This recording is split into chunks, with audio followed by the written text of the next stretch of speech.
up here all the time and say, if you're not good enough, a loss will find you.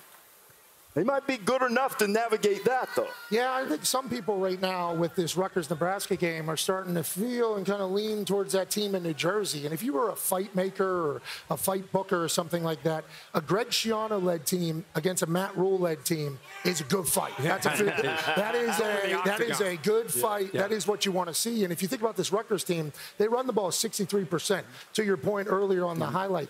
But Nebraska has this D lineman, okay? His name's Nash Hutmacher. He's called the polar bear. He wears number 0.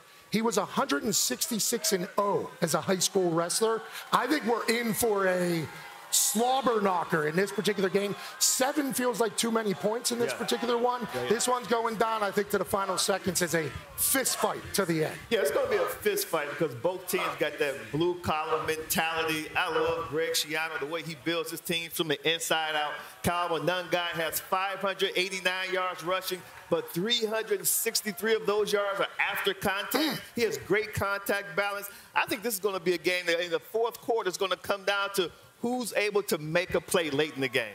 You know, Schiano's going to win the game the old-fashioned way. Yeah. You know, they're going to run the ball. They have a good offensive line. They're not going to turn the ball over. They're going to play field position with great special teams, which they block a lot of kicks, play right in the red zone, score in the red zone. So they're going to play the old-fashioned game, and it makes you hard to beat because you are playing winning football. So I think that's going to be the key for them today. Can they do that?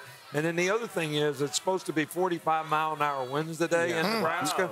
Okay. How's that going to affect the game, and does that favor Rutgers? Because when the wind's blowing, it's like, what's the first thing you do when you go play golf? Throw the grass up and see which way's the wind blowing, because that's going to make the ball go. People think it's hard to throw the ball when it's wet.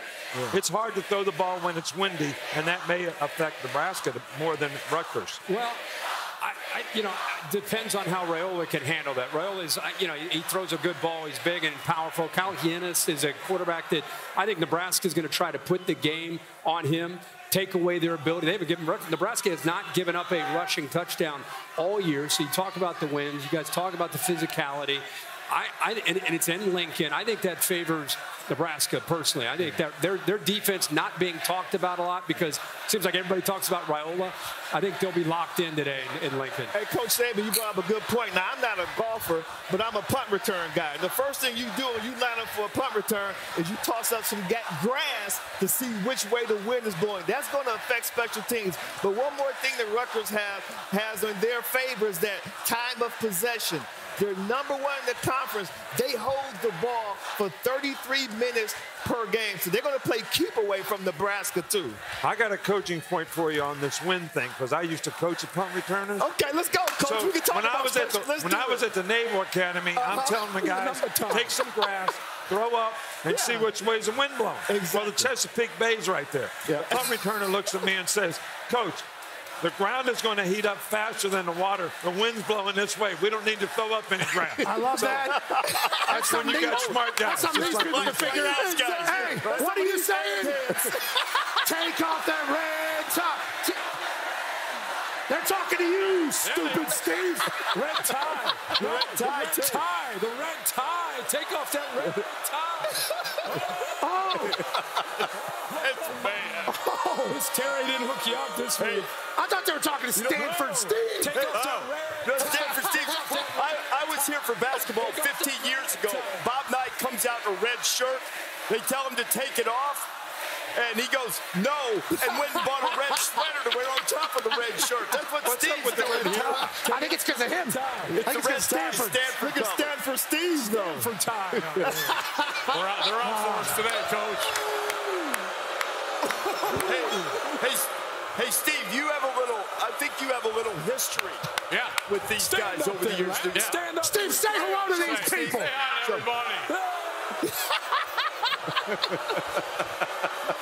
Hey, let me show you what old 82 did back in the day. Oh boy. Against the sturdy Golden Bears. Look at 82. First down. Okay, now don't look at the elbow. Let's get out of this video before we don't need to see that. You don't need to see that. Tell the story, Steve. What happened? Well, on that play, we got to beat Cal to go to the Rose Bowl. 1999 had everything in front of us. On that play, I dislocate my elbow, and all I could think about was when am I going to be back? Because I want to play in the Rose Bowl. We weren't going to lose to Cal. Didn't lose to Cal for 4 years. 2-0 in that stadium right up the road. Jeez.